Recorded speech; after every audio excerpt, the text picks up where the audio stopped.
Party games tend to come in a few different categories, such as the trivia or guessing game, with Trivial Pursuit being the most famous example in this category.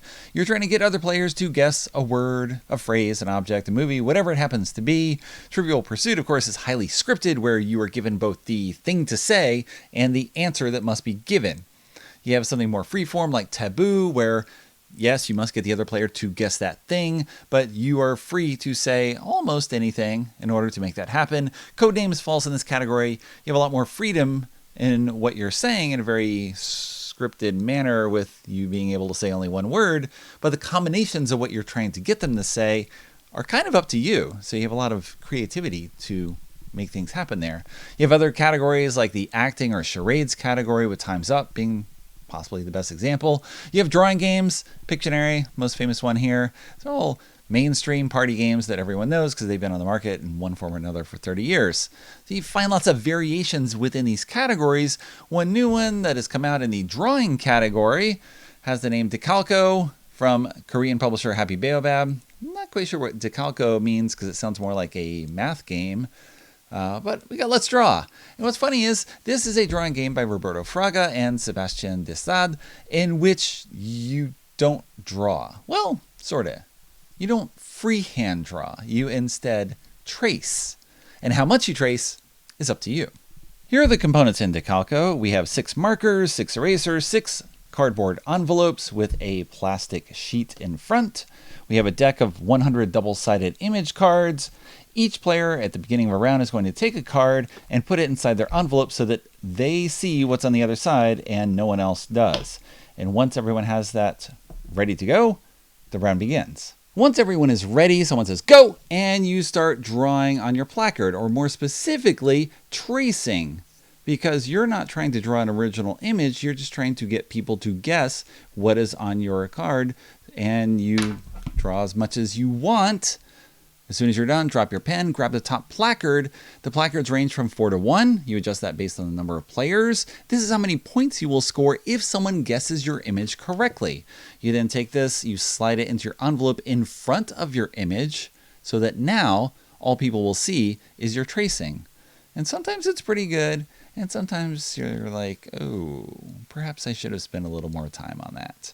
You lay down your envelope, you wait till everyone's done, and now you are going to take turns revealing your envelope to all players. Everyone gets the chance to guess once, whenever they want, at what your thing is. And whoever guesses correctly will claim this card. The image card itself is worth 2 points, again with the drawer earning 1 to 4 points, depending on how quickly they claim the placard, which usually corresponds to how much detail they put into their image, which might correspond to how successful people are at guessing it. So in this case, is it pretty clear? You think you got it? I'm sure someone has yelled at the screen and figured out, yes, that I was indeed drawing donuts. Look at that image, side by side. Fabulous, fabulous donut representation. Some things are a bit harder than others to depict, so it depends on how much time you want to spend drawing a shopping cart. Are you just going to put on the wheels in an empty basket? Are you going to draw lots of lines?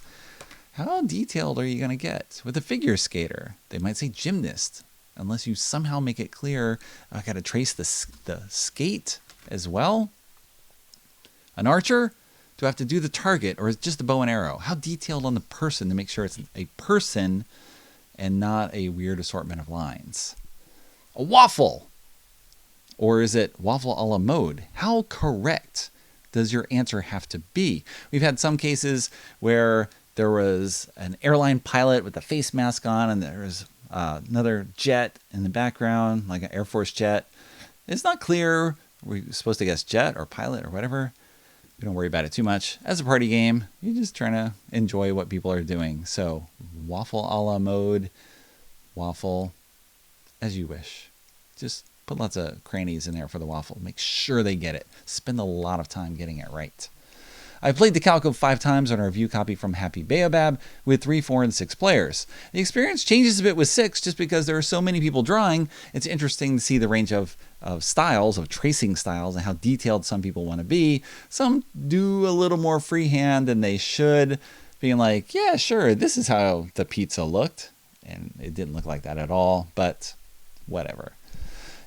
It's a little difficult with 6 players playing sometimes because the image might be something very obvious, or it was detailed enough that everyone just goes, carrot! It's a carrot. 4 people just yelled carrot at you. Who yelled it first? Do you know? Are you what do you do at that point? It's hard to just, I don't know, choose someone at random. You're not worrying about the points too much, but of course you somewhat are since you're playing a game. It depends on how serious you want to be with your tracing games. After 4 to 5 rounds, depending on the number of players, you add up your scores and see who wins. And that's it. The game has 200 images in it. I've shuffled the card around a bit. I've already seen some of them again in a 5-player game. But depending on what people do, sometimes it's a little hard. The box, of course, has spoilers. You will see this skier. You will see this pineapple. You will see this cat. All those images will come through. So maybe you have to pull out stock images from elsewhere in the future, should you play Dekalko enough times, or you play it a half dozen times and then gift it to someone and let them play as well. Have fun.